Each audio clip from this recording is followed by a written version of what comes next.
ಸ್ನೇಹಿತರೆ ನಮಸ್ಕಾರ. ನಾನು ವಿನೋದ್ ಗೌಡ. ಸ್ನೇಹಿತರೆ, ಶಿಕಾರಿಪುರ ಬಾಲಕಿ ನಾಪತ್ತೆ ಕೇಸ್ಗೆ ಟ್ವಿಸ್ಟ್ ಅಂತಾನೆ ಹೇಳಬಹುದು. ಪಿಜಿಗೆ ಕೆಟ್ಟ ಹೆಸರು ಬರುತ್ತೆಂದು ಸ್ಕೂಟ್ ಕೇಸ್ನಲ್ಲಿ ಶವ ತುಂಬಿ ಪ್ರಪಾತಕ್ಕೆ ಎಸಗಿಬಿಟ್ರು ರಾಕ್ಷಸರು. ಹೌದು, ಶಿವಮೊಗ್ಗದಲ್ಲಿ ಈ ರೀತಿ ಒಂದು ಘಟನೆ ನಡೆದು ಬಿಟ್ಟಿದೆ. ಈ ಒಂದು ಶಿವಮೊಗ್ಗ ಜಿಲ್ಲೆಯ ಶಿಕಾರಿಪುರದಲ್ಲಿ ಸುಮಾರು 1 ವರ್ಷದ ಹಿಂದೆ ನಡೆದಿದ್ದ ಅಪ್ರಾಪ್ತ ಬಾಲಕಿಯ ನಿಗೂಢ ನಾಪತ್ತೆ ಪ್ರಕರಣಕ್ಕೆ ಬೆಚ್ಚಿ ಬೀಳಿಸುವಂತಹ ತಿರುವು ಈಗ ಸಿಕ್ಕಿದೆ.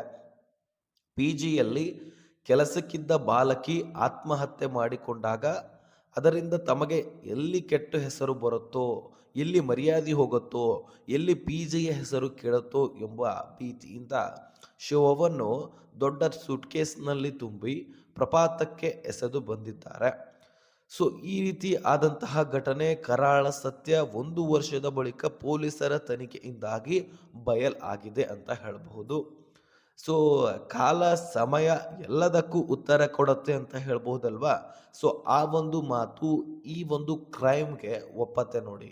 ಸಾಕ್ಷಿ ನಾಶ ಮತ್ತು ಆ ಒಂದು ಆತ್ಮಹತ್ಯೆಗೆ ಪ್ರಚೋದನೆಯನ್ನ ನೀಡಿರ್ತಕ್ಕಂತಹ ಆರೋಪಿಯ ಇವರು ಹಿನ್ನೆಲೆಯಲ್ಲಿ ಇಟ್ಟಿಗೆಹಳ್ಳಿಯ ಮದ್ದನಹಳ್ಳಿ ಗ್ರಾಮ ಪಂಚಾಯಿತಿ ಮಾಜಿ ಅಧ್ಯಕ್ಷೆ ಹಾಗೂ ಬಂಜಾರ ಸಮಾಜದ ತಾಲೂಕು ಅಧ್ಯಕ್ಷ ಗಂಗನಾಯಕ್, ಆತನ 2ನೇ ಪತ್ನಿ ಸೌಭಾಗ್ಯ ಅಲಿಯಾಸ್ ಭಾಗ್ಯಶ್ರೀ, ರಂಜಿತಾ ಮತ್ತು ಪಿರಿ ನಾಯ್ಕ್ ಎಂಬ 4 ಆರೋಪಿಗಳನ್ನು ಈಗ ಶಿಕಾರಿಪುರಿ ಪೊಲೀಸರು ಬಂಧಿಸಿದ್ದಾರೆ, ಹೆಡಮುರಿ ಕಟ್ಟಿದ್ದಾರೆ ಅಂತ ಹೇಳಬಹುದು.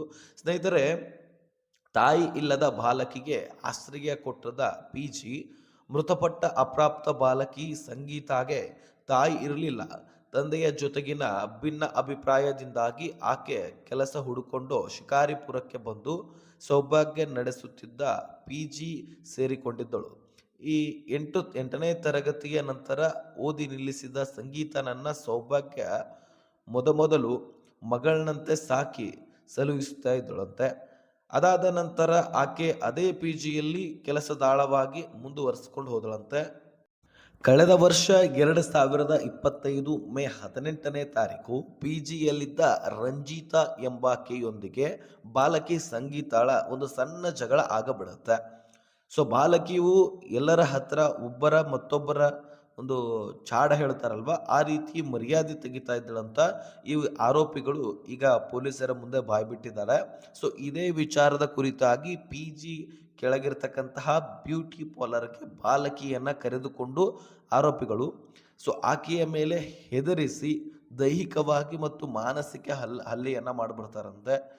ಅದಾದ ತಕ್ಷಣ ಇದರಿಂದ ಮನನೊಂದ ಬಾಲಕಿ ಸಂಗೀತ ಅಂದೇ ಪಿಜಿಯ ಕೊಠಡಿಯಲ್ಲಿರ್ತಕ್ಕಂತಹ ಒಂದು ನೀನು ಬಿಗಿದುಕೊಂಡು ಆತ್ಮಹತ್ಯೆಗೆ ಶರಣಾಗಿ ಬಿಡ್ತಾಳಂತೆ. ಪಾಪ ಆ ಹುಡುಗಿಗೆ ಎಷ್ಟು ಟಾರ್ಚರ್ ಕೊಟ್ಟಿದ್ದಾರೆ ಅನ್ನೋದೇ ಇಲ್ಲಿ ತಿಳಿತಾ ಇಲ್ಲ. 1 ವರ್ಷದ ಹಿಂದಿರ್ತಕ್ಕಂತಹ ಘಟನೆ ಈಗ ಬಯಲಾಗಿರ್ತಕ್ಕಂಥದ್ದು. ಕಾಲವು ಎಲ್ಲದಕ್ಕೂ ಕೂಡ ಉತ್ತರವನ್ನ ಕೊಡುತ್ತೆ ನೋಡಿ. ಆ ರೀತಿ ಇಲ್ಲಿ ಘಟನೆ ನಡೆದು ಬಿಟ್ಟಿದೆ. ಇನ್ನು ಬಾಲಕಿ ಆತ್ಮಹತ್ಯೆ ಮಾಡ್ಕೊಂಡಿರ್ತಕ್ಕಂಥದ್ದನ್ನ ಪಿಜಿ ಮಾಲೀಕರು ನೋಡ್ಕೊಳ್ತಾರೆ. ತದನಂತರ ಹೆದರ್ತಾರೆ. ಮರ್ಯಾದೆ ಸೂಟ್ ಕೇಸ್ನಲ್ಲಿ ಮರ್ಯಾದೆ ಹೋಗುತ್ತೆ ಎನ್ನುವಂತಹ ರೀತಿಯಲ್ಲಿ ಬಿಂಬಿಸಿ ಸೂಟ್ ಕೇಸ್ನಲ್ಲಿ ಶವವನ್ನು ಹಾಕ್ತಾರೆ. ಅದನ್ನು ಪ್ರಪಾತಕ್ಕೆ ಎಸೆದ್ಬಿಡ್ತಾರೆ. ಬಾಲಕಿಯ ಆತ್ಮಹತ್ಯೆ ಮಾಡ್ಕೊಂಡಿರ್ತಕ್ಕಂಥದ್ದನ್ನು ನೋಡಿ ಪಿ ಜಿ ಮಾಲಕರು ತುಂಬಾ ಹೆದರ್ ಬಿಟ್ಟಿರ್ತಾರೆ. ಪಿ ಜಿ ಮಾಲಕರು ಮತ್ತು ಅವರ ಸ್ನೇಹಿತರು ಪೊಲೀಸರಿಗೆ ಯಾವುದೇ ವಿಷಯವನ್ನು ತಿಳಿಸೋದಿಲ್ಲ. ಕಾನೂನಿನ ಸಂಕಷ್ಟಕ್ಕೆ ಸಿಲುಕಬೇಕಾಗುತ್ತದೆ ಎನ್ನುವಂತಹ ಒಂದು ರೀತಿಯಲ್ಲಿ ಸಾಕ್ಷಿ ನಾಶದ ಒಂದು ಸ್ಕೆಚ್ ಇವರು ರೂಪಿಸ್ತಾರಂತೆ. ಜೊತೆಗೆ ಬಾಲಕಿಯ ಮೃತದೇಹವನ್ನು ಯಾರಿಗೂ ತಿಳಿಯದಂತೆ ಒಂದು ದೊಡ್ಡ ಸೂಟ್ ಕೇಸ್ನಲ್ಲಿ ಒಳಗೆ ಪ್ಯಾಕ್ ಮಾಡ್ತಾರಂತೆ. ಬಳಿಕ ಆ ಸೂಟ್ ಕೇಸ್ ಅನ್ನ ಕಾರಿನಲ್ಲಿ ಇಟ್ಕೊಂಡು ಉತ್ತರ ಕನ್ನಡ ಜಿಲ್ಲೆಯ ಸಿದ್ದಾಪುರ ತಾಲೂಕಿನ ಮಾವಿನಗುಂಡಿ, ಅದೇ ರೀತಿಯಾಗಿ ಜೋಗ ಜಲಪಾತ ಸಮೀಪ ಪ್ರಪಾತಕ್ಕೆ ಎಸೆದು ಯಾರಿಗೂ ಅನುಮಾನ ಬಾರದಂತೆ ವಾಪಸ್ ಬಂದಿರತಕ್ಕಂಥದ್ದು. ಈ ಘಟನೆ ನಡೆದು 1 ವರ್ಷದೊಳಗಾಗಿ ಬಾಲಕಿ ಜೀವಂತವಾಗಿದ್ದಾಳೆ ಎಂದು ಎಲ್ಲರನ್ನು ನಂಬಿಸಲು ಆಕೆಯ ಮೊಬೈಲ್ ಫೋನನ್ನು ಯಾರಿಗೂ ಸಿಗದಂತೆ ಬಚ್ಚಿಟ್ಟಿದ್ದರು. ಸ್ನೇಹಿತರೆ, ಕಳೆದ 1 ವರ್ಷದಿಂದ ಗೌಪ್ಯವಾದಂತಹ ಈ ರಹಸ್ಯ ಇತ್ತೀಚಿನ ಆರೋಪಿಗಳಾದ ರಂಜಿತಾ ಹಾಗೂ ಪಿರಾ ನಾಯ್ಕ್ ನಡುವೆ ನಡೆದಂತಹ ವೈಯಕ್ತಿಕ ಜಗಳದಿಂದಾಗಿ ಬೀದಿಗೆ ಬಂದು ಬಿಟ್ಟಿದೆ. ಹೌದು, ಅವರವರೊಳಗೆ ಜಗಳ ಆಗಿಬಿಡ್ತು. ಈಗ ರಂಜಿತಾ ಹಾಗೂ PG ನಾಯಕ್ ನಡುವಿರ್ತಕ್ಕಂತಹ ವೈಯಕ್ತಿಕ ಜಗಳದಿಂದಾಗಿ ಈ ಒಂದು ಮಾಹಿತಿ ಹೊರಬಂದಿದೆ. ಜಗಳದ ವೇಳೆ ಈ ಸತ್ಯಾಂಶ ಹೊರಬಿಚ್ಚಿಡುತ್ತಂತೆ.